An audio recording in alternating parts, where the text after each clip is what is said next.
Ladies and gentlemen, I give to you my wife.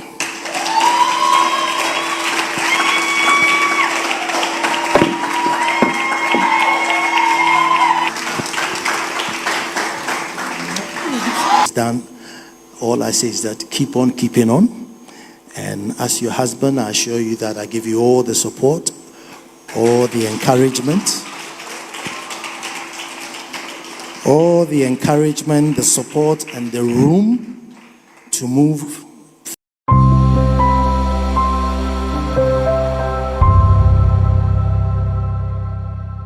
Said na Ghana for ni bebre na train say ohenere Gifty anti ni kunu no embra bonten ema bekasa na so ombra bonten ema bekasa no finally no aba bonten e di nsem bi abebetutu dwa na bro odi sansem ne ba ye no Ghana for ni bebre na no muyem hyehye o mo say den na ekọ ebusia menu ka say the video no ekure wo ha na nsema papa no eka wo mu no ama Ghana for ni bebre na abupusa ni nyine mu ane say se mo be ka ya Ghana for statistics o mo baahye ohenere Gifty anti ni nyina ne say ebeto odwa se wa wonu kunu edesi abonte ni nyina mu an se ye kire mu a be ma ne ye nieme bi a ense emfata ono nkasa ba abonte ebe ka se mripe mu oni be ma no be ba abonte aba be kasa ama menu ka se de be ma na ba abonte aba be kasa ma Ghana fo ni bi ye kire mu a wan hwa na wa reja ye eni niema bi etimi aba ebusia nsem ntoso yenko ni yenko tie nsem ohenere Gifty anti ni kunu editu odwa.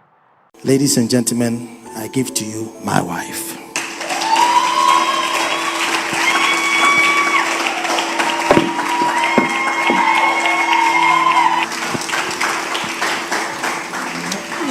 Done. All I say is that keep on keeping on. And as your husband, I assure you that I give you all the support, all the encouragement, the support, and the room to move further. But as I keep giving goodwill messages, I say, I don't want this to be my last goodwill message. So keep on keeping on, so we all share in the glory. So thank you very much. And thank you all for coming. Also, I think, if I am right, I have the singular honor of inviting the woman who has made me great in many ways. 25 years and above, 26 years in media, and still relevant, which is very, very important.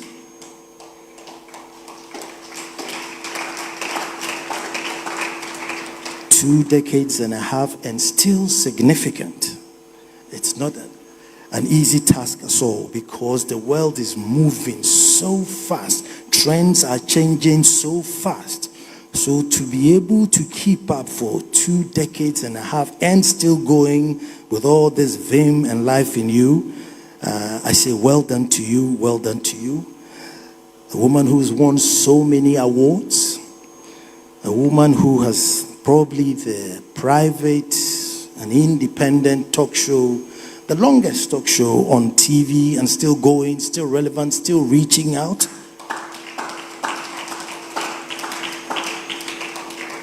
Sometimes I don't know where you get the energy from, so I'm sure you are excused to cry sometimes. It's no mean task at all. Ladies and gentlemen, I give to you my wife.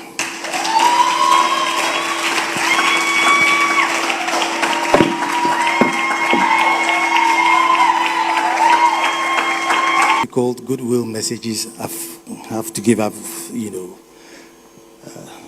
because of who I'm married to.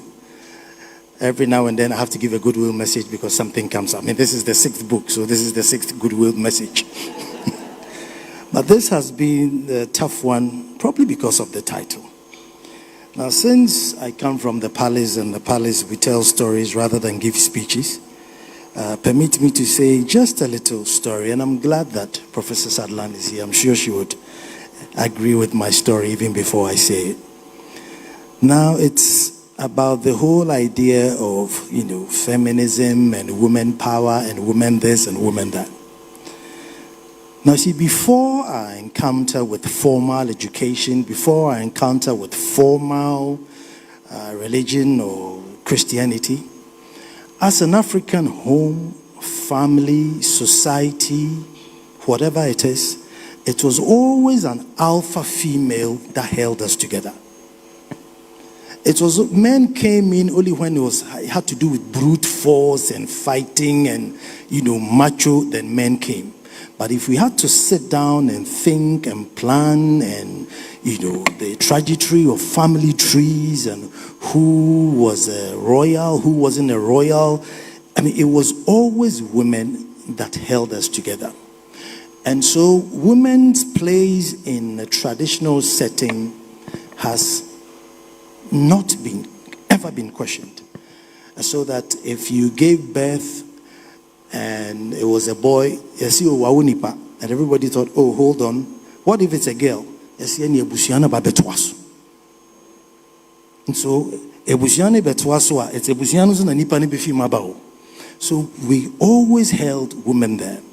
And then anytime you in a traditional marriage, you're going to go and ask for a woman's hand in marriage, you realize that they don't give the woman to the groom, but to a guarantor. The groom must bring a guarantor, i.e. your father, your uncle, or somebody with good standing in your family. And the bride is given to that person to stand in as a guarantor. Because the greatest taboo is to go and abuse the woman. And so you bring a guarantor to say that, look, I'm taking your princess away, I'm taking your daughter away, and at all costs, I would treat her the same way as the family has. So, men being men started taking advantage when we got encountered with the Western world, and there was the issue of housewives, and there was issue, when the Western world came, women didn't have a vote in the Western world. Where here, the prime voter or the first voter was a woman. And they came where, women were really, sit at the back when we are tired. I mean, just, but we were here saying, when all chips were down, but men being men thought, no, hold on, why don't we also create this housewife system and create women don't vote system? And gradually our culture and traditions got diluted. But going back to its original blueprint, in Africa, women have always voted. If you want to be a king, you needed the vote of a woman. Otherwise, forget it. You needed the vote of a woman. And when the men have muddied themselves and gone all the way and they reach literally a crossroads, it was a woman who otherwise all the machoism didn't go anywhere. And so to the modern now trendier woman in this room, I'm saying, when you're bringing up your sons, bring them up as culture demands, because it's not as bad. Even though it looks so confusing and everything, the meanings behind these things are very, very, very important. So let us bring our sons up to know that for them to guarantee continuity of life and their family, women should be valued and protected. And so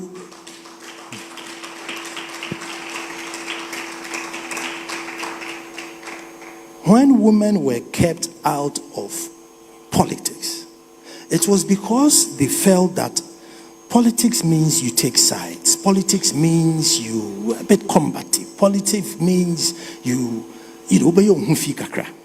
Now, the irony is that now, like my queen mother is doing her PhD. And so if you tell her, it is as though, why? Can't I also, make an informed decision? After all,